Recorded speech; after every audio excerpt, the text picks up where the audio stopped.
You know, we were just on our way over to do an over the bunker sand trap lesson, and as we're walking over there, my BlackBerry went off, and the gentleman just emails me that he saw or he read an article about the pros releasing the club from the top now, they're getting more distance, releasing the club from the top.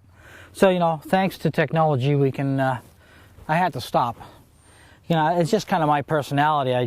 Just stuff like that, it drives me crazy. Not that people email me about it, but this release from the top and all that sort of stuff.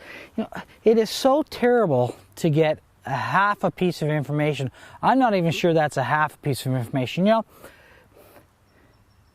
if I were to do this thing correct, this lesson we're talking about right now, I'm not even sure it's a lesson. It's a piece of information. Huh?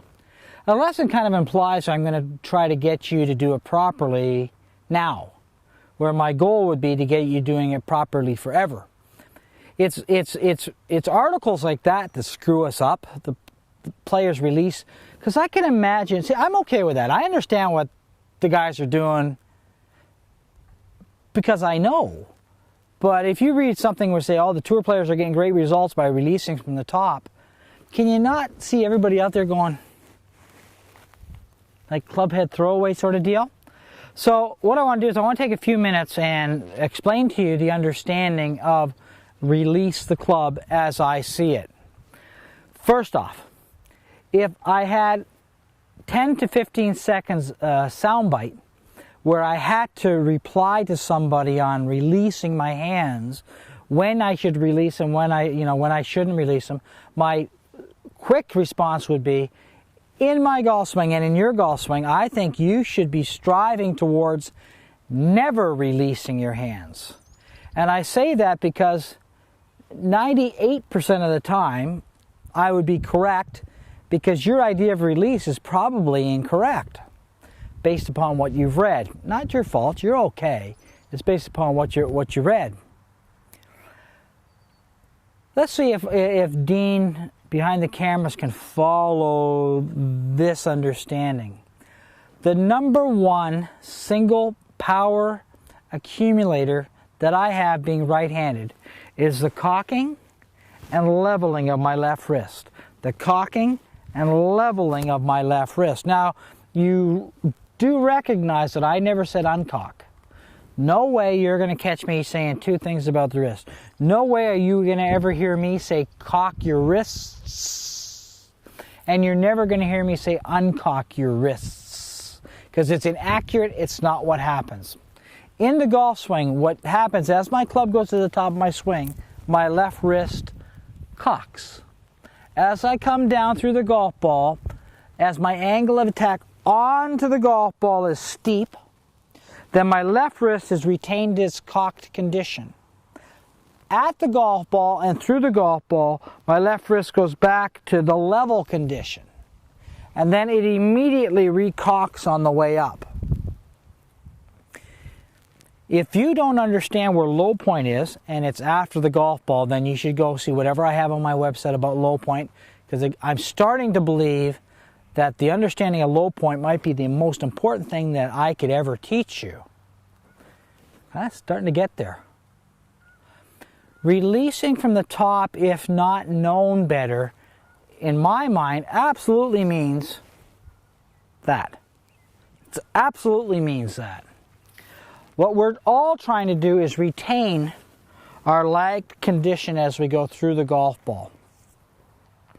I hope in what you read, if that the gentleman, what he read was, I hope they said to some accuracy level that the tour players are trying to release from the top.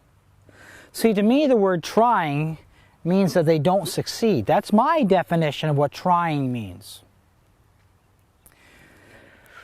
What that stops them from doing is cocking both wrists. I don't want to do that. I want to do that. On my way down, I am trying to release my hands, but not succeeding. That's goofy, isn't it? Yeah, it really is. I mean, it really is. I mean, the more I say it, the more goofy it really is. If nobody ever would have said anything about that, I wouldn't be having to give this lesson. But because they did, I got to kind of go back and try to correct. Okay, so let's wipe out everything that just happened there. Let's forget anything I just said previously to what I'm going to tell you now. Why don't we just harp on what's supposed to happen? What's supposed to happen for you to hit a golf ball far is for you to delay your release forever, would be what I'd like to tell you. That's what I wish you were trying to do. Delay it forever. The best way to do that is to know that my downwards angle of attack has to be on to the golf ball. On. That's what retains the left wrist angle. As I go through the golf ball to the low point, my hand goes to the level condition. My left wrist goes to the level condition. I guess that's what you want to call release. Most important part of this whole session today. Understand that my angle of attack onto the golf ball is not the same as my backswing angle. My backswing angle is wider. My angle of attack onto the golf ball is steeper. That allows me to retain my left wrist condition being cocked. I allow it to go back to level at low point. Then I recock it again, which continues the speed.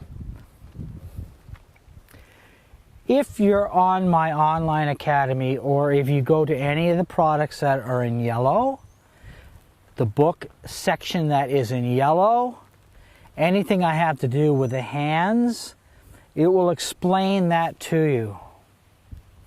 I hope you're starting to catch on that with me, everything is extremely organized and put into a section so that you learn to fix the section that is broken and leave the rest alone.